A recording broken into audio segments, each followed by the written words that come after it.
What's up, everybody? Welcome into the show this morning. Auburn basketball with a 94-43 win to start the season. Very impressive. Looking forward to this team going on the road on Saturday to take on number 4 Houston, but we're going to dive into this Auburn victory last night over Vermont. Randy, good to see you this morning.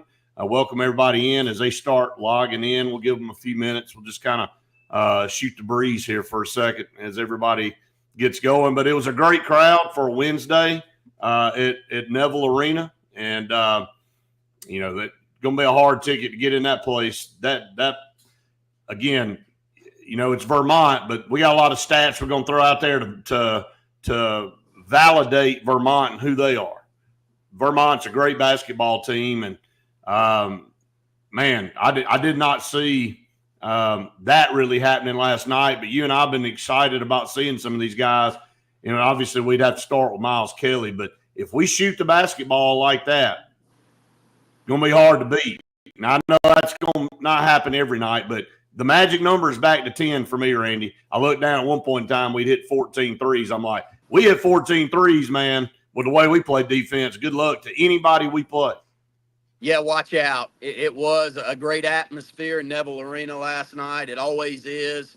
I'll say exactly what you just said. It is so nice to cheer for a program that you have all of this build up on new players and recruits and transfers. And when the first game starts, everything you heard in the offseason is exactly what you were. Right. Such a difference from what we get with that football program year in and year out. I hate to say it. It's not just Hugh Freeze.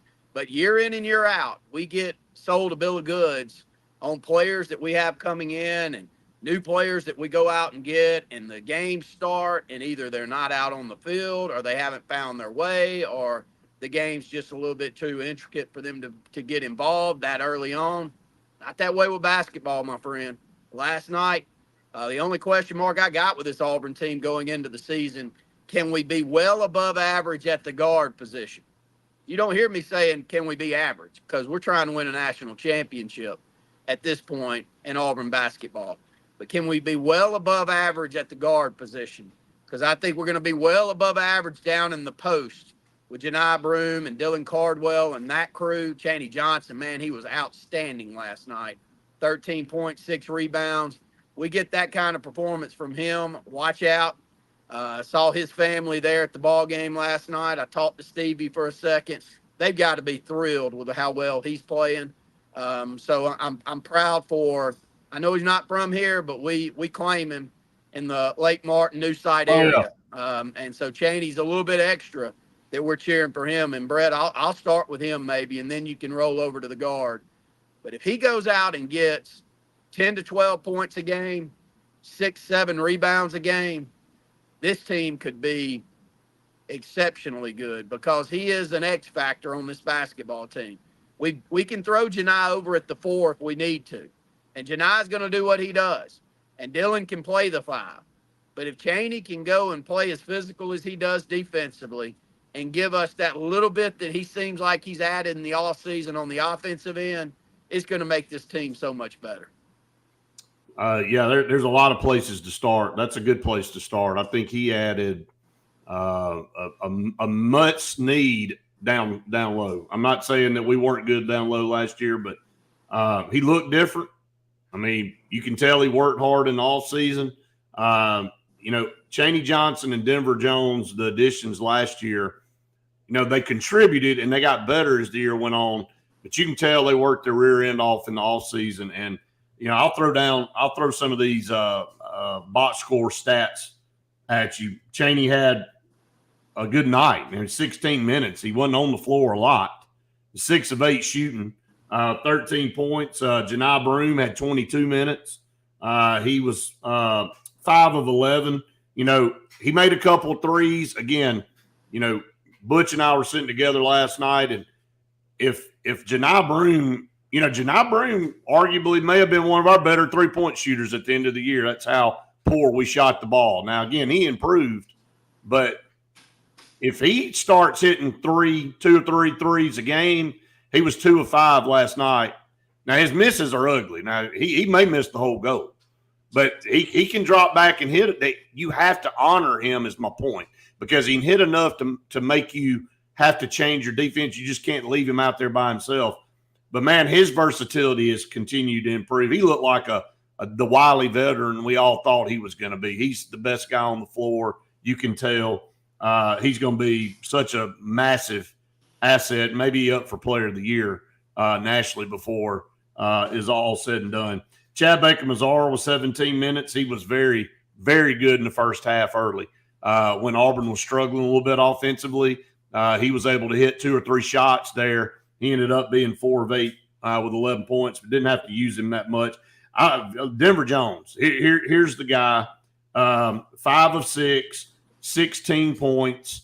That's one of those things that if he's that high percentage shooting guy, then I'm telling you, man, that's the straw for me at the guard position. And we can talk about all these other guys, but if Denver Jones is shooting at that pace, J.P. Pegues had a good night last night. A lot of people had a good night shooting, but Denver Jones, Chaney Johnson are the 2 guys coming back on to see how much they improved. And I know it's only one basketball game, but you get quality minutes out of those guys in production, the rest of this is going to come into play. Well, big physical frame for Denver Jones. We've heard in the offseason, Brett, that we may see him a lot more at point guard this year. It's not necessarily because of need. It's because he has proven himself to be a very good point guard. And I thought that he was really good last night when they tried to apply pressure to him.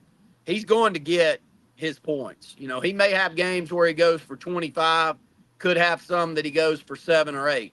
But I think if you look down at the end of the year and he's our leading scorer, Janai may end up averaging more than him. But I really do expect Denver to average somewhere between 12 and 15 points per game. The top end, the ceiling for the shooting on this team, we won't shoot it like we did last night every game. We shot 45% from 3. And Miles Kelly was 7 of 9 from the three-point arc. He caught fire there in the second half. He ends up leading the team with 21 points. But we've got 4 or 5 guys that can really stroke the basketball from outside. We hoped that last year with Aiden Holloway, and we didn't get it. I don't care if one of these guys falters. If only half of them really end up shooting the basketball as well as they can, Brett, this is going to be a really good basketball team. And that's the important piece right there is you have enough really good shooters that even if one goes on a streak and shoots the ball poorly in one game, can someone else step up and take up the slack? I saw that with this Auburn team last night. It's such a breath of fresh air to see how many really solid players. Let me go to a couple that I noticed last night. Pettiford did not score a bucket. One thing I noticed with him though, Brett? What's that? His physicality. Right. He looks good. He looks strong. He doesn't look freshman weak. He didn't look like they're going to match him up with a point guard that's been in school for 4 or 5 years, and he's going to give up a lot defensively. So if you keep him out there defensively, just back to Holloway last year. If you leave him out there defensively, it's a deficiency on the team. I didn't see that with Pettiford last night. No. I think he is a physical point guard. So maybe that's proving to all of us Auburn fans that Bruce Pearl does realize he's got to go a little bit bigger in the guard position. And I saw that last night. Did that jump out to you, Brett? Oh, absolutely. That's what we said in the stands last night. We were talking about Pettiford and the difference between him and Aiden Holloway. Look, I'm not on there to knock him.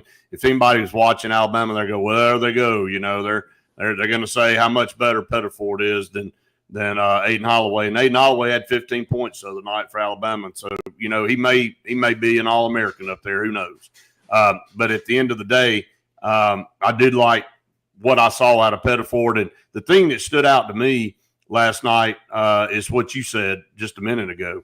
When I go back to that Final Four team and the team after the Final Four, the Okoro-led team, I looked down at the box score and you had played 11 guys, maybe some nights.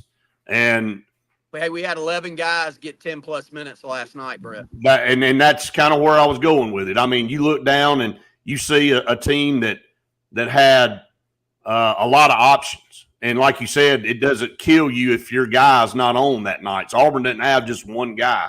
You know, some of these teams get one guy, and if he's having an off night, you can forget it. You can have a couple of guys not shoot the ball well, and you roll a couple other ones in, and they may come off the bench and score 12, 14, 15 points. That's what all of these guys have the capability of doing. So I sent something over to you guys last night. This is pretty dominant. I mean, these are some of the stats that make you, take a step back and look and see how dominant a performance was against a good Vermont team. I mean, Auburn's bench outscored Vermont's entire team, 47-43 last night. Vermont shot 4 of 22 on layups. Vermont committed more turnovers, 16, than it had made shots. Auburn could have not scored the entire second half and won the game 46-43, but they scored 48 in the second half. That's amazing to me. Got some other stats that we'll throw around too out there, but that's a dominating performance. This Vermont team was I think it's the worst that they had shot percentage-wise in this coach's career. And they were a tournament team, and maybe a tournament team by the time all's said and done. I think they've got a good team. I mean, they were in a row, Brett. 3 years in a row they've been a tournament team.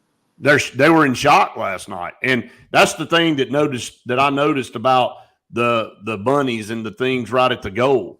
When you're kind of out of sorts and you're rushing everything, they had open shots and they missed them. We had such intense defensive pressure all night. Again, this is one sample size of a long season, but I'm going to say this.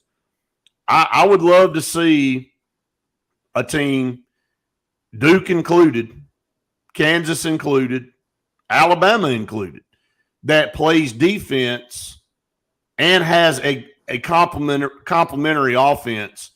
Not saying we have the best offense, but a complementary offense. If you do what we did last night and play defense, which that's going to travel no matter where we go. But if we play defense like that and we shoot the ball half as good as we shot it last night, it's going to be a hard out for anybody to beat us. Well, I don't know how much you're asking for. This is a top 10 program nationally going into the season, Brett, and we saw it last night. And back to our football talk yesterday, Brett. Who is Auburn? What culture are we building? I knew who we were for a long stretch of the 80s and 90s. We were a physical, hard-nosed, running team that it was going to be miserable to come to Jordan-Hare and play. And when we went on the road, we may win one 13-10 or 10-7, but you were going to have bows and joes thrown at you that were going to go at you. That's Auburn basketball now, Brett. Right. That's Bruce Pearl's mentality. If we shoot the ball well from the perimeter, we're exception. But even when we don't, and we don't have great offensive teams, kind of like we have the last couple of years. I mean, we won an SEC championship last year without a great offensive team. But defense travels. Effort travels.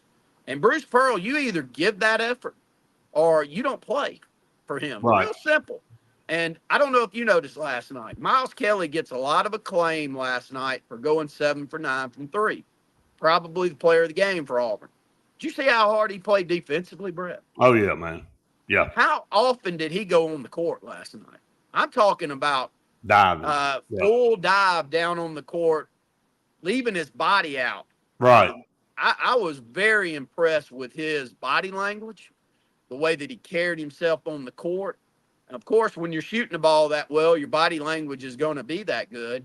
But I was very impressed. He only got 18 minutes. Let me tell you, the way he was shooting the basketball, man, he could have scored. He may have scored 40 last night. The way he was playing. I mean, he only played 18 minutes, and you look at some of these other guys that got more minutes than him. But like Bruce said, seen enough. Don't need to play him anymore out here against a team we're beaten by 40. So, yeah, I'm impressed with his defensive effort. You can't just play one side of the ball for Bruce Pearl. You better give 110 on both sides. And let me jump in real quick. Just something I noticed in the second half, and I hope it doesn't rear its ugly head as the season moves on. It may have just been where I was sitting because I was kind of on the right baseline on our offensive end in the second half. Right. And I'm very impressed with Ja'Kai Howard. His athleticism's through the roof. Oh, yeah. He had a poster dunk last night that was beautiful. But, we have that spread out offense where you've got your two wings down on the baseline at the three-point arc. Try to spread it out. You have four players outside of the three-point arc. You're moving the ball. Dribble drive offense is what it is. And he's a freshman, and he looked very frustrated last night at times. Because when you spread it out and you're on that wing, if things are going well for those guys handling the basketball up top, you may not touch the basketball that much.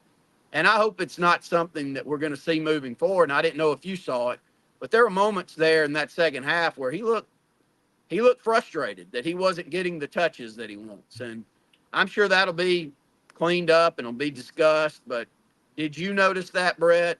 And that has to be one of the hardest things for a kid like that has been one of the most talented people in the country, to come into a system like Auburn where 11 players played 10 plus minutes last night. Well, I think it's an adjustment. I bet it is. I mean, look, I'm not gonna pound the kid his first game for being a little frustrated, maybe that he felt like he needed to be out there a little bit more. I think that's a competitor. I think, he wants to be out there. I think all those guys would love to play 40 minutes. I mean, but that's what's going to make them a contender. And I think the more they play with each other, and that's just another product of being young. When you get in there and you say, look, it's more about the team than it is you. You're going to get your opportunities. But the reason we have such a deep team, that's going to be the key to us making a run at a Final Four, which that's what you want to do ultimately, and you're going to be a key contributor to that. But, I mean, you can't play Chad Baker-Mazar, Janai Broome, Ja'Kai Howard, and Tahad Pettiford, and Miles Kelly, and Denver Jones, and J.P. Pegues, and all them 35 minutes a game. You all have to work into a system. There has to be a substitution pattern. That's part of learning. I think the older guys get it, and they'll help Ja'Kai Howard get it. They'll say, hey, man, chill out a little bit. You're gonna have plenty of opportunities to showcase your athleticism, and you're probably gonna get 15 to 18 minutes a game, but you better understand it's probably gonna be around there. Well, I saw it a little bit last year with KD. He tried to hide it, but he couldn't hide it a lot of times. He wanted more minutes, and he didn't get it. And when you're as deep and you're as talented, it takes an amazing coaching job to get everybody to buy in to this is team ball and this is how we're going to play. And you may not get the 30 that you've averaged in high school, but you're going to be a key contributor on a team that hopefully is a championship contender. I just wanted to mention that on how hard and what a tremendous job we've seen over the years. Bruce Pearl and his staff handle that type of situation, which I wouldn't want to put myself in their shoes to handle. But, man, he's explosive, isn't he? When he took off, it was like, oh, my, watch this. And he can jump completely out of the He's Chris Porter. He's a Chris Porter athlete. He is. Now we flip the page, and, boy, you dive right into the fire now. It doesn't get any easier. I know we've got a game or two mixed in before we head out to Maui, too, but you got Houston Saturday at 8:30 on ESPNU. Houston's number 4 in the country. We played them a couple years ago in the tournament. Thought we played pretty good for a half against them. They kind of got away from us late because we couldn't hit free throws. First of all, that killed us. And we can talk a little bit about that last night. That still got out some work. But look, we take a team on the road. I think can compete with anybody. ESPN matchup predictor has it in favor of Houston, a 66 to 34 percentage point predictor. So look, that's to be expected. They're number 4. They're basically playing in their backyard, and it's a great test for us early. Again, this doesn't make or break you as a team, but you can find out a lot about you early in the season. And this is a very, I'm going to say this. I think it may be the hardest schedule in the country out of the gate. And you're going to know about your team and how they compete. And you're going to go through adversity, and you got a good team, but you ain't winning all these games. You need to win your fair share of them, though. You don't want to go over in all this. So this is a fragile time, too, with a bunch of young guys. And you got a bunch of veterans. You got 10 seniors on this team. They got to lean on this leadership, and I think that's what Bruce Pearl's betting on with this team and why he went out and scheduled the schedule he did. That's all before you get into SEC play. So I can't wait to see it. I mean, I'm so happy that we take a team that we all see. I mean, we may lose by 15. That's okay. I'm not worried about it. I'd much rather lose by 15 to Houston to come play some no-name in some other tournament that we easily run through and not know much about ourselves, not know which players that you can lean on in key matchups, not know which ones of these guards can match up with physical play for guard, because that's what Houston's known for. Big, strong, physical play in the post, but also at the guard position is where Houston's been really good over the last several years. Elite Eight matchup early in the season. I saw somebody make that post, and they're exactly right. These two teams, if they don't reach that level of play this year, then neither program's going to be happy with it. So, hey, man, it's a new day and age. It's a wonderful time. I think back to sitting in the stands with you probably 15 years ago when Auburn either beat or lost to Alabama 51-49, and there was one dunk in the basketball game. That's how bad the athletes were out there on the court. I'll never forget it. I walked out of the old Auburn arena with you and said, y'all realize there's one dunk, and neither team's any good. Neither team's very athletic. To see where both of our teams here in this state are now is an amazing difference. And I think it's a testament to how much not just us two, but everybody around this state loves the sport of basketball. You and I cover high school basketball. I'm about to make 15 posts here in the next 4 hours on the HSAA outlets, and some of those posts are going to be spotlighting some kids that we're going to be watching here in the state of Alabama in high school basketball. It's getting better and better year in and year out, girls and boys side. It's a lot of fun to cover. And one key thing, and I know we'll talk about it when they have a big game coming up, I really think Auburn women's basketball is about to turn the corner this year. They got some really good players, and I think they've got the right coach in place now, and that's going to add to the fun of basketball overall if we can get that women's program back up there also. Yeah, Coach Harris knows how to win. She was part of that Mississippi State staff that was tremendous there for several years, and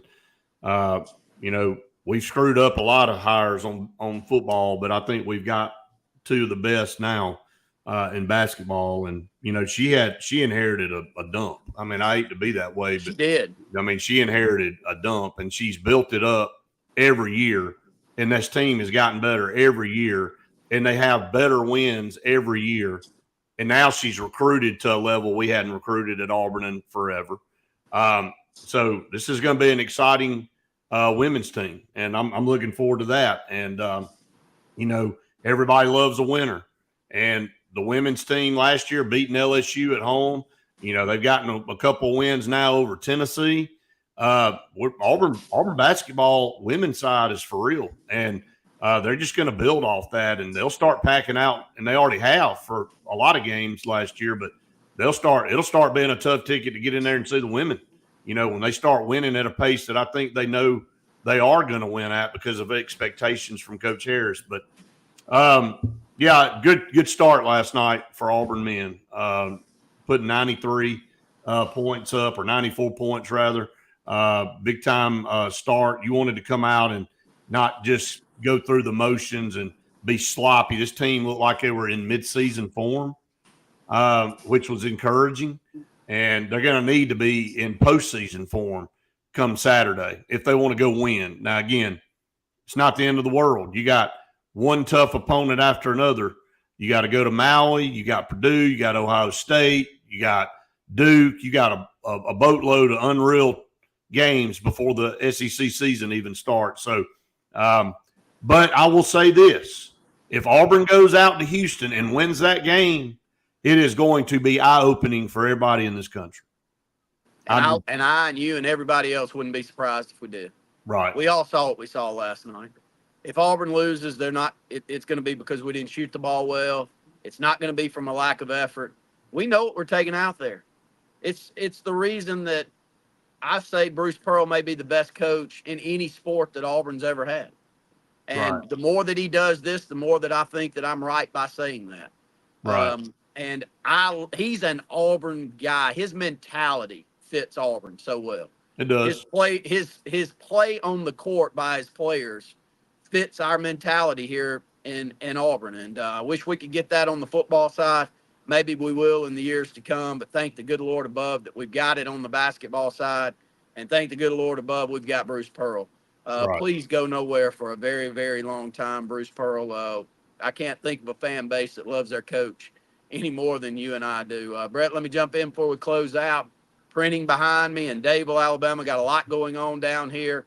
If you need customized apparel, screen printing, embroidery, promotional items, give us a phone call at Lee Apparel. And from signs to the start, whether you need one designed, digital boards. I had a school here locally, actually over in the Montgomery region, asked me yesterday if we do digital scoreboards, if we do digital boards for stadiums, if we do entryway digital boards for schools, and of course we do. From start to finish, we can design it as well as go out and install those for you with Sign Source. So Lee Apparel and Sign Source down here in Dave will give us a call, 256-825-0197. Yeah. All kind of stuff you guys can do down there. So, look, we want to encourage everybody to go out and subscribe to our YouTube page. It doesn't take, it's not like it doesn't cost anything. Just go click on it and subscribe. That way you get an alert. Of course, a lot of you watch on Facebook, and we appreciate that as well. But go subscribe to our YouTube page. We're really, really funneling people that direction. I want to continue to build this up. You make it the product that it is. So we appreciate it very, very, very much. And we're going to go ahead and get out. Got a lot going on today. Busy, as a lot of you are. Auburn Blitz will be on at noon with Andy and Jim. So make sure you tune it in. See you guys.